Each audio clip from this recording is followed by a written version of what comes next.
Assalamualaikum warahmatullahi wabarakatuh.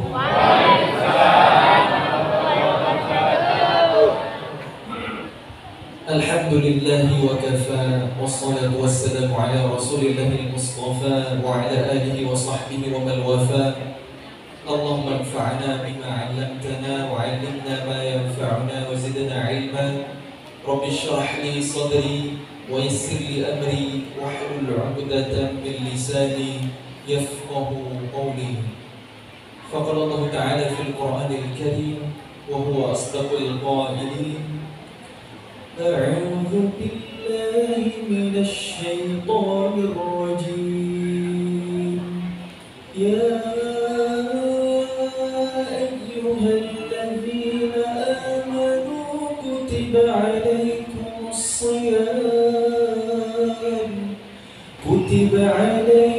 الصيام كما كتب على الذين من قبلكم لعلكم تتقون. Mari kita bersyukur kepada Allah Subhanahu wa taala. Alhamdulillahilladzi bi ni'matihi tatimmus shalihat. Segala puji bagi Allah, dengan nikmatnya menjadi sempurna amal soleh kita. Allah kumpulkan kita malam hari ini di rumahnya yang mulia bersama-sama untuk menunaikan kewajiban kita sholat fardu, dilanjutkan duduk di majelis ilmu, kemudian kita akan melaksanakan juga qiyam Ramadan setelah tarawih. Mudah-mudahan Allah terima semua amal ibadah kita sebagai ibadah yang ikhlas karenanya, dan Allah masukkan kita ke surganya. Amin ya rabbal alamin. Mari kita bersolawat kepada seorang manusia mulia, insan pilihan idola kita semua, Nabi Muhammad sallallahu alaihi wasallam. Allahumma shalli wa sallim ala sayyidina wa nabiyyina wa habibina wa imamina wa qudwatina Muhammad wa ala alihi wa sahbihi ajma'in. Mudah-mudahan dengan kita bersolawat kepada Nabi, dengan kita berusaha mengamalkan sunnah Nabi, semoga Allah memilih kita di antara umat Nabi yang mendapatkan syafaat di akhirat nanti. Amin ya rabbal alamin. Yang saya hormati dan kita muliakan bersama Bapak Bupati Siak, Bapak Camat Wisata Rombongan, Bapak Penghulu Kades Medan, dan tokoh-tokoh masyarakat, handai taulan, cerdik pandai, alim para sesepuh, alim ulama, Masya Allah, yang tidak bisa saya sebut satu persatu. Izinkan saya untuk menyampaikan sedikit mau'izah hasanah pada malam hari ini sebelum nanti akan sholat tarawih. Dan sebelumnya mohon maaf, saya duduk lebih tinggi, bukan berarti saya lebih mulia, bukan berarti saya lebih berilmu, karena lagi dikasih amanah aja untuk menyampaikan tausiah. Ayah bunda, sahabat-sahabat semuanya, adik-adik yang disayang oleh Allah Subhanahu wa ta'ala. Alhamdulillah, saya bersyukur bisa hadir ke kampung Medan ini menyapa masyarakat di sini. Memang agenda safari Ramadan saya nggak banyak di tahun ini karena memang masih pasca pandemi ya. Di antara yang Allah izinkan, saya berkunjung ke Pekanbaru Raya dan sekitarnya dan Medan, selebihnya di Pulau Jawa. Masya Allah, tentu ada maksud. Ini bukan sebuah kebetulan, ini semuanya sudah ditakdirkan oleh Allah Subhanahu wa taala. Saya melihat antusiasme masyarakat luar biasa untuk memakmurkan masjid. Mudah-mudahan setiap malam begini ya. Bukan karena datang Allah ya dari Pulau Jawa terus tiba-tiba rame. Mudah-mudahan malam besok dan seterusnya sampai akhir Ramadan rame. Karena kalau kita mau mencontoh Ramadannya Rasulullah SAW dan para sahabat yang mulia di zaman dulu, grafik bulan Ramadan itu makin meningkat semakin ke akhir Ramadan, semakin ke penghujung itu semakin ada kemajuan. Nah di kita juga ada kemajuan, softnya makin maju ke depan, gitu nggak?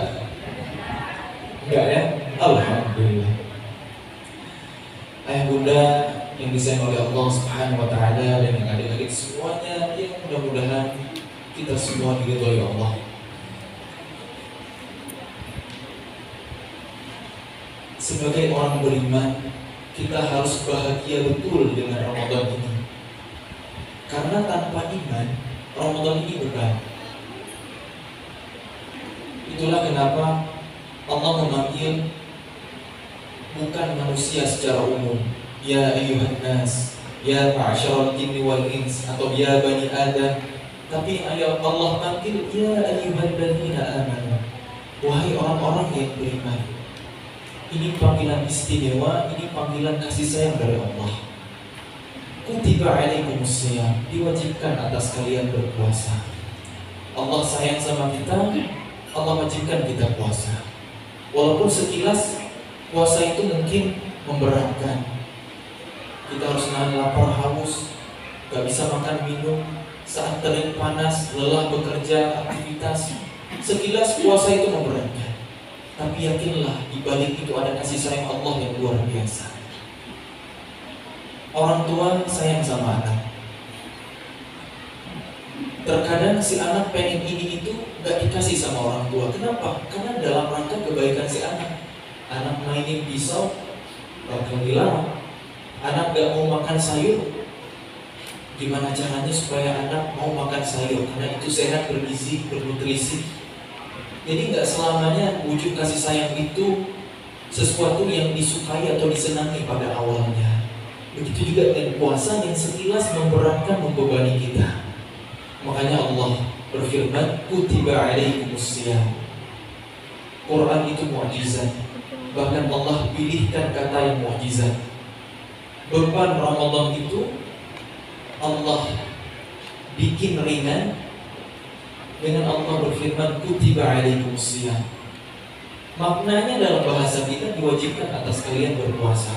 Kutiba itu dalam bahasa Arab bermakna telah dituliskan. Telah dituliskan atas kalian berpuasa. Sesuatu yang berat sampaikan dengan bahasa yang ringan. Ini menjadi salah satu kaidah pendidikan. Masya Allah, tadi Bapak Bupati menyampaikan kegelisahannya. Tentu ini menjadi tanggung jawab kita bersama. Problem nasional bukan hanya di Siak, Masya Allah, bukan hanya tugas para dai, para ulama, tugas semua kita. Bagaimana permasalahan moral, permasalahan akhlak, merajalelanya maksiat, pergaulan bebas, narkoba dan lain sebagainya.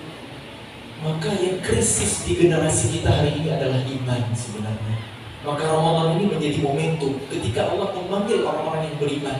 Karena memang Ramadan ini hanya akan berhasil dilalui oleh orang-orang yang ada iman di dalam hatinya. Maka pentingnya kita menyiapkan generasi yang beriman. Generasi yang beriman itu, Masya Allah ya,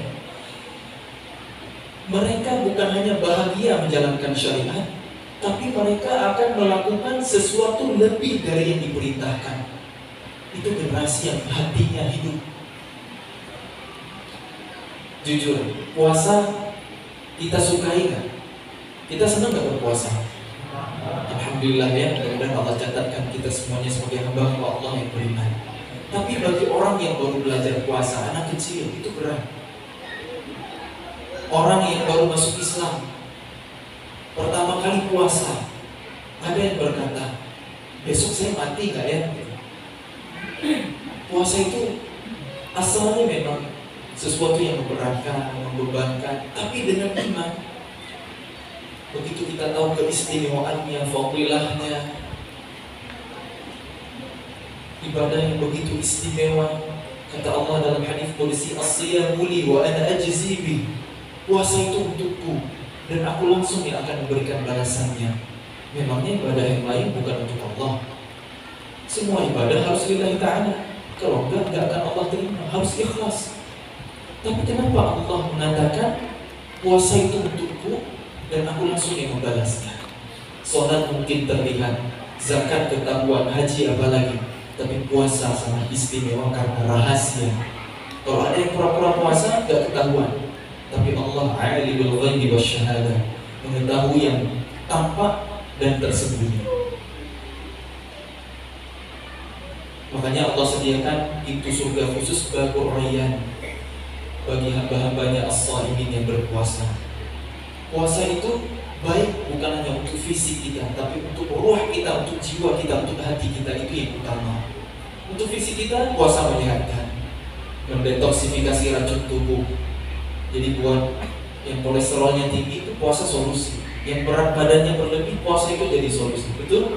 Yang kadar gulanya tinggi, puasa jadi solusi. Yang tensi darah tinggi, puasa jadi solusi. Puasa menyehatkan. Untuk hati kita, Allah didik kita di bulan ini yang halal aja untuk sementara waktu nggak boleh. Apalagi yang makruh, lebih-lebih yang haram. Makan minum boleh, tapi ketika kita berpuasa tahan dulu. Itulah pendidikan yang luar biasa untuk mengendalikan hawa nafsu kita. Allah nggak butuh kepada lapar dan haus kita kalau kita tidak bisa meninggalkan perbuatan dosa.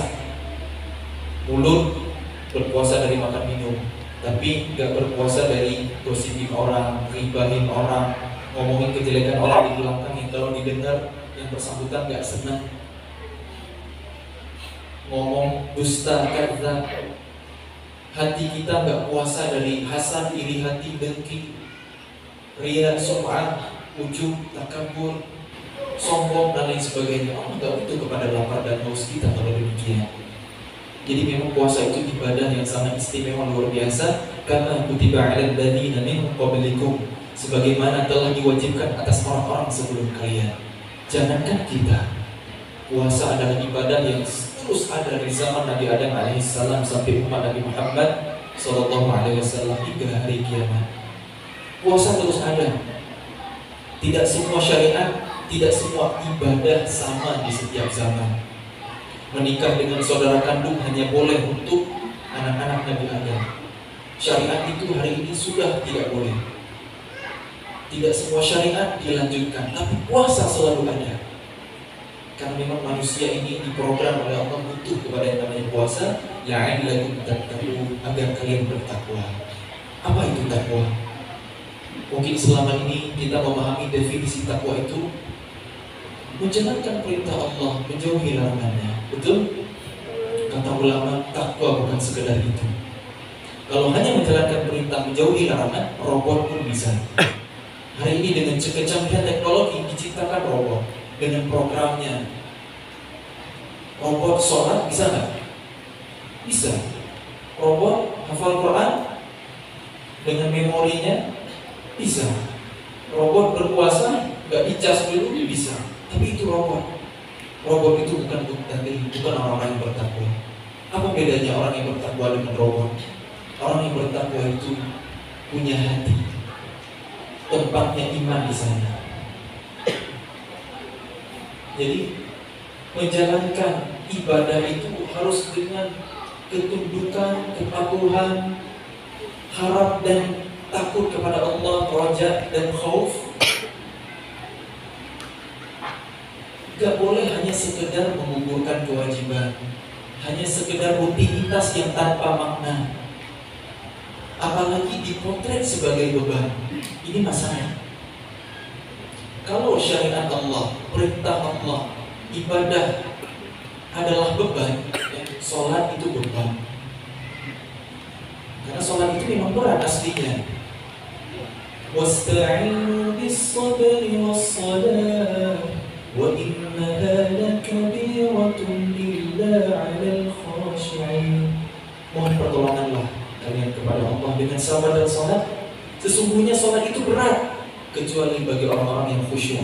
Jadi kalau sholat kita berat, berarti khusyuknya belum. Apa itu khusyuk? Alladzina yadhunnuna annahum mulaqu rabbihim wa annahum ilaihi raji'un. Yaitu orang-orang yang menyangka akan menghadap Allah, akan bertemu dengan Allah dan seakan-akan kembali kepadanya. Jadi ihsan, sholat soal melihat Allah. Jika tidak mampu melihat Allah, yakinlah Allah melihat kita, sehingga kita memberikan yang terbaik dari diri kita, ya, fokusnya, konsentrasinya, penghayatannya. Dengan kita sholat, makna bacaan sholat gak paham, pikiran kemana-mana, setan bisikin kiri kanan. lupa naruh kunci, itu di sebelah sana tadi, itu pasti setan. Karena setan gak rela kita dapat pahala yang sempurna dari sholat kita. Banyaknya pahala yang kita dapatkan bukan dari jumlah rakaat, tapi dari banyaknya khusyuk, kata para ulama. Karena ibadah semakin melibatkan hati itu semakin bernilai di sisi Allah Subhanahu wa Ta'ala. Sholat itu berat kecuali bagi yang khusyuk, yang melibatkan rasa, yang melibatkan hati, dorongan iman. Puasa, zakat, haji, kalau semuanya itu menderita sekali umat Islam ini. Yang namanya beban, kalau ada kesempatan untuk meletakkannya akan ditinggalkan.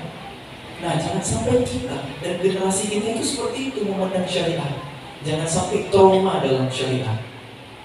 Makanya kaidah dalam pendidikan itu salah satunya adalah bertahap dalam memberi beban. Kita mendidik anak-anak kita mendapatkan generasi yang soleh-solehah, yang beriman bertakwa kepada Allah, yang gelap mengirimkan doa ampunan untuk kita yang sudah berada di alam kubur. Itu kan aset pahala jariah. Awalan solehin yad'ulah. Kita mendapatkan yang seperti itu. Tapi kita juga harus menjadi orang tua yang berhasil dalam mendidik. Bukankah doa ampunan kepada kedua orang tua bunyinya Allahumma ghfirli, ya Allah ampuni dosaku, wal walidayya, dan dosa kedua orang tuaku, warhamhuma, dan sayangi keduanya ya Allah, karena rabbayani shaghira, sebagaimana mereka telah mendidik aku sejak kecil. Bukan telah menyayangi aku sejak kecil, karena rabbayani itu satu akar kata dengan tarbiyah yang maknanya pendidikan. Jadi kalau kita orang tua nggak mendidik anak-anak kita, apakah kita berhak terhadap doa mereka nanti di kemudian hari? Jangan-jangan yang lebih berhak dari doa anak-anak kita itu guru ngajinya, guru sekolahnya, guru pesantrennya, guru tahfiznya, bukan kita orang tuanya. Jangan sampai seperti itu, karena yang bertanggung jawab mendidik itu yang pertama orang tua, lebih-lebih ayah. Allah berfirman, "A'udzubillahi minasyaitonir rajim, ya ayyuhalladzina amanu qu anfusakum wa ahlikum nara."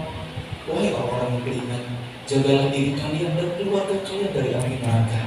Yang maknanya kata Sayyidina Ali bin Abi Thalib radhiyallahu anhu, "Alimuhum wa adibuhum." Didik keluarga kita dengan ilmu dan adab. Itu tanggung jawab orang tua yang utama untuk mendidik anak-anak. Jadi sebelum kita antarkan ke sekolah, kita dulu di rumah yang merupakan pendidikan pertama. Didik mereka dengan iman. Itu yang utama. Bukan ilmu umum sekolah tinggi, itu belakangan. Iman dulu yang perlu diperkuat. Karena ayah bunda semuanya disayang oleh Allah Subhanahu wa Ta'ala, Ramadan ini menjadi momentum untuk menumbuhkan iman di hati anak-anak kita.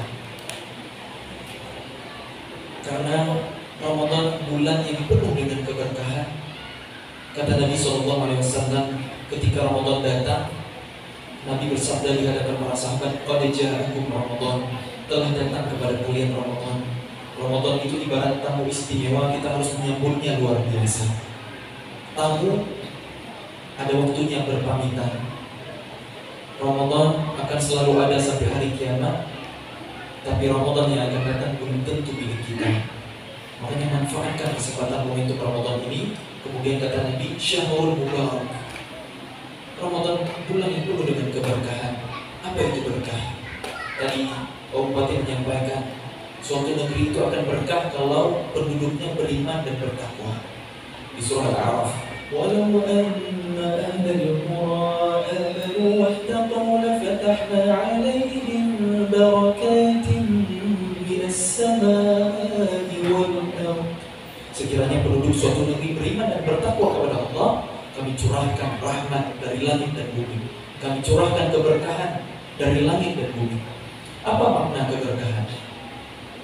Barakah. Kita sering mendengar kata barakah. Barakah al-jamal. Unta dari berdiri tiba-tiba duduk. Duduknya itu tidak akan bergeser sama sekali. Dari sanalah berasal kata barakah. Barakah itu kata ulama, tetapnya kebaikan. Yang ada tidak akan berkurang, yang ada maka malah semakin bertambah. Itu barokah. Jadi coba dibayangkan ya, Negeri kalau berkah itu baik, segalanya baik. Pemimpinnya adil, rakyatnya makmur, sejahtera, aman, damai. Itu negeri kalau barokah itu seperti itu. Rasulullah SAW setelah hijrah ke Madinah, pertama kali Rasulullah menginjakkan kaki di kota itu, Nabi SAW berdoa, Allahumma barik lana fi madinatina. Ya Allah, berkahilah kota kami. Kenapa Nabi berdoa demikian? Karena dulu kota Madinah ada perang saudara antara suku Aus dan Khazraj 250 tahun lamanya. Nenek moyangnya sama, berasal dari Yaman. Perang saudara itu menyakitkan. Kalau kita dulu dijajah oleh bangsa barat 350 tahun konon katanya, itu bangsa asing. Jelas itu musuh mau mengeruk kekayaan sumber daya alam kita. Ini perang saudara lebih menyakitkan. Kemudian berbagai masalah ada di kota Madinah. Penyakitan, orang datang ke Madinah mesti demam. Maka Nabi doakan keberkahan. Insya Allah yang pernah umroh bisa merasakan bagaimana keberkahan Madinah. Aman, tenang, khusyuk untuk beribadah, bersih, barakah. Itu berkah, salah satu ya keberkahan. Kemudian kalau dalam urusan harta misalnya, harta yang berkah itu seperti apa? Sedikitnya mencukupkan, banyaknya tidak membahayakan. Yang sedikit mengundang rasa syukur, qanaah, ya, nafkah keluarga tercukupi, anak bisa sampai sekolah tinggi, walaupun mungkin penghasilan pas-pasan. Itu harta kalau barokah begitu. Yang banyaknya tidak membahayakan, tidak melalaikan dari ingat Allah, tidak menunda salat, tidak membuat kita terjerumus ke dalam kemaksiatan. Itu harta kalau barokah. Keluarga kalau barokah, dan doa pengantin baru, barakallahu laka wa baraka alaika wa jama'a bainakuma fi khair. Berkah, semoga berkah kepadamu saat kau bahagia, berkah ke atasmu saat kau berduka, dan semoga Allah menghimpun kalian berdua dalam kebaikan. Jadi rumah tangga itu mau senang ataupun sedih, yang penting barokah. Senang tidak membuat kita jauh dari Allah, tidak lupa akan tujuan kita bersama-sama hingga surga. Sedih pun mengundang kebaikan. Kalau ada hal yang mengecewakan dari pasangan, kita introspeksi diri. Dengan begitu menjadi lebih baik. Tidak semuanya konflik itu buruk. Malah kalau langgeng harmonis, belum tentu juga baik. Abu Lahab bersama istrinya kekal di neraka. Mereka cinta sejati. Jadi penting ada dalam rumah tangga itu keberkahan, tetapnya kebaikan. Maka Ramadan ini adalah bulan yang penuh dengan kebaikan-kebaikan. Tuftahu fihi abwabul jannah wa tughlaqu fihi abwabul jahim. Allah bukakan pintu surga, Allah tutup pintu neraka. Apa maknanya? Kata ulama, kalau ada amal kebaikan yang sulit kita lakukan di bulan yang lain, maka Ramadan adalah momentumnya untuk kita mulai. Kalau ada maksiat yang sulit kita tinggalkan, Ramadan adalah momentum untuk kita tinggalkan. Berpuasa Ramadan itu mudah. Puasa 6 hari di bulan Syawal, ya, jamuan makan, saat kita silaturahim, gak mudah berpuasa di bulan itu. Tapi di bulan Ramadan ini Allah mudahkan. Kebaikan terasa mudah. Masjid sepi, Ramadan jadi penuh, Allah mudahkan kebaikan. Sholat subuh berjamaah, safnya cuma sebaris, paling banyak 2 baris. Tapi di Ramadan jadi banyak. Dengan adanya sunnah sahur, masjid dari ramai di waktu subuh, Allah meriset kembali ibadah kita. Allah mudahkan kebaikan di bulan ini. Jauh dari Quran, apalagi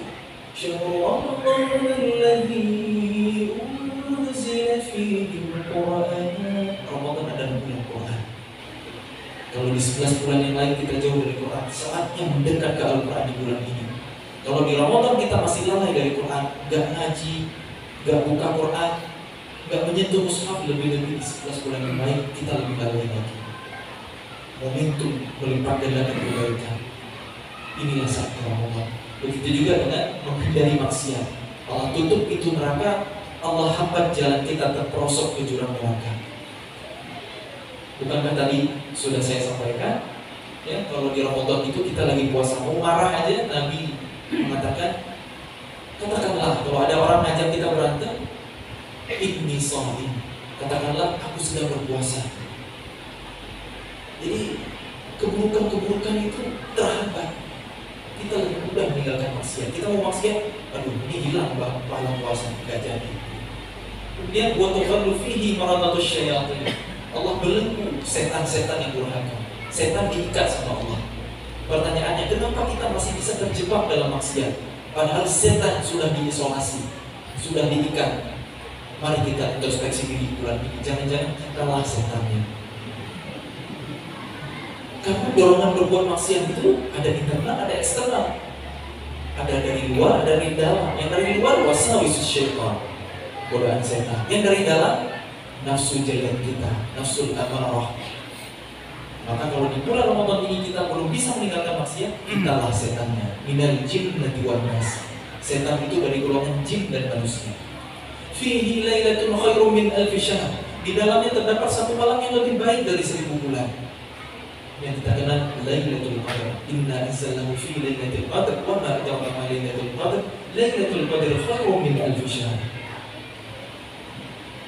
Lailatul Qadar untuk melipat gandakan usia kebaikan kita. Usia umat Nabi terdahulu itu panjang. Umur umat Nabi Muhammad SAW, kata Nabi, a'maru ummati ma baina sitti wa sab'in. Umur umatku hanya kisaran 60 sampai 70 tahun. Sedikit yang melebihi itu. Enggak sedikit juga yang Allah ambil sebelum itu, karena maut adalah nomor cabut, bukan nomor urut. Rata-ratanya 60-an tahun. Jadi yang sudah berkepala 6, mohon maaf gitu. Ya, bukan maksud saya ya begitu. Kita semua ini calon nanti, tenang. Dan itu rahasia Allah agar kita memperbaiki amal.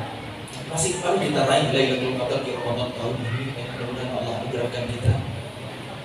Gimana caranya? Dengan i'tikaf 10 akhir Ramadan. Nabi SAW di 10 akhir Ramadan tidak keluar lagi Masjid Nabawi. I'tikaf berdiam diri. Bahkan masuk ke dalam tenda untuk memutus komunikasi dengan makhluk, menyambung komunikasi dengan Allah Subhanahu wa taala. Enggak akan hilang dunia kalau kita i'tikaf di masjid 10 hari terakhir. Dulu Nabi dan para sahabat i'tikaf di Masjid Nabawi, dunia Allah berikan kepada mereka. Islam memimpin dunia lebih dari 1000 tahun lamanya, menjadi peradaban besar dengan wilayah lebih dari sepertiga bumi. Dimulai dari zaman Nabi SAW, estafetnya ke zaman Khulafaur Rasyidin dan berbagai dolar Islamiyah di zaman berikutnya. Itu mereka orang-orang yang i'tikaf di 10 akhir Ramadan. Kita hari ini godaannya banyak, yang jualan omsetnya makin tinggi, orderannya makin bertambah, ya, buat bisnis. Apalagi ibu-ibu mungkin sibuk bikin kue lebaran, sibuk mudik, kalau di sini mungkin enggak ya. Mari kita tata ulang Ramadan kita ya. Kalaupun belum bisa sempurna, jangan tinggalkan semua. Mari kita maksimalkan ya malam-malamnya. Kalau bisa full, Masya Allah, Tabarakallah. Tadi saya disampaikan sama Pak Bupati mau berangkat umroh, Masya Allah, Tabarakallah. Ya, bisa i'tikaf di Masjidil Haram. Pahala sholat di sana 100.000 kali lipat. Ketemu Lailatul Qadar lebih baik dari 1000 bulan dari 83 tahun. Masya Allah, luar biasa itu. Mudah-mudahan Allah undang kita juga ke Baitullah semuanya. Amin ya rabbal alamin. Kemudian yang terakhir, man hurima khairan faqad hurim. Siapa yang terhalang dari kebaikannya, kebaikan Ramadan itu, maka sungguh dia telah terhalang dari kebaikan yang banyak di bulan yang lain. Kalau di Ramadan ini kita gagal, lalai, jauh dari Allah, belum meningkat amal ibadah, masih belum bisa meninggalkan maksiat, lebih-lebih di 11 bulan yang lain kita jauh lebih terpuruk, naudzubillah min dzalik. Makanya mari kita maksimalkan Ramadan kita, perbaiki yang tersisa. Pelari sprint makin dekat garis finish makin mengencangkan larinya. Maka kita pun begitu. Mari kita bersama Al-Quran, hidupkan malam dengan sholat ya. Saya nggak akan memperpanjang lagi karena setelah ini masih ada sholat tarawih ya. Menurut kabar di sini 23 rakaat ya. Tidak usah saling menyalahkan ya, yang 11 rakaat silakan, yang 23 rakaat silakan. Memang Rasulullah SAW mencontohkan semasa hidupnya 11 rakaat. Tapi kalau mau ikut sunnah Nabi, sholat Nabi itu panjang. Nabi berdiri sampai kakinya bengkak-bengkak sholat itu. Kenapa? Ada syariat 23 rakaat ini adalah ijtihad Sayyidina Umar bin Khattab radhiyallahu anhu. Di zaman Umar sudah banyak orang sepuh. nggak kuat berdiri lama, makanya dijeda dengan rukuk dan sujud. Berdirinya nggak lama, jumlah bacaannya sama, panjangnya, durasinya kurang lebih sama. Kita di Indonesia kreatif. Rakaatnya di sini enggak ya, rakaatnya ambil rakaat Nabi, bacaannya ambil di zaman Umar. Jadilah sholat tarawih beres 5 menit gitu. Itu ada viral videonya ya.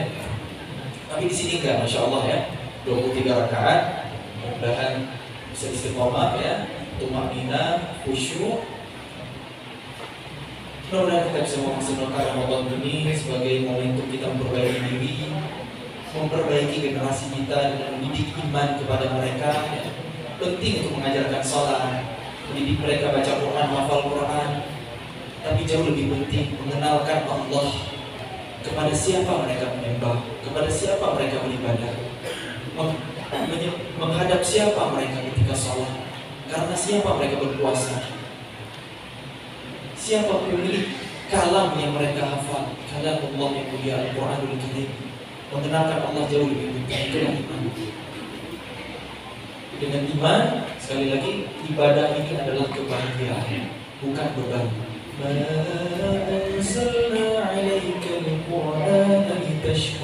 Tidaklah kami menurunkan Al-Quran untuk menyusahkan Muhammad. Yuridullahu bikumul yusra wa la yuridu bikumul usra. Allah dengan syariatnya menginginkan kemudahan untuk kita, bukan ingin menyulitkan kita. Wallahu a'lam bishawab. Semoga bermanfaat. Yang benar dari Allah, yang salah dari kebodohan saya, kepadanya saya bertobat memohon ampun. Akhirul kalam, hadanallahu wa iyyakum ajma'in. Wassalamualaikum warahmatullahi wabarakatuh.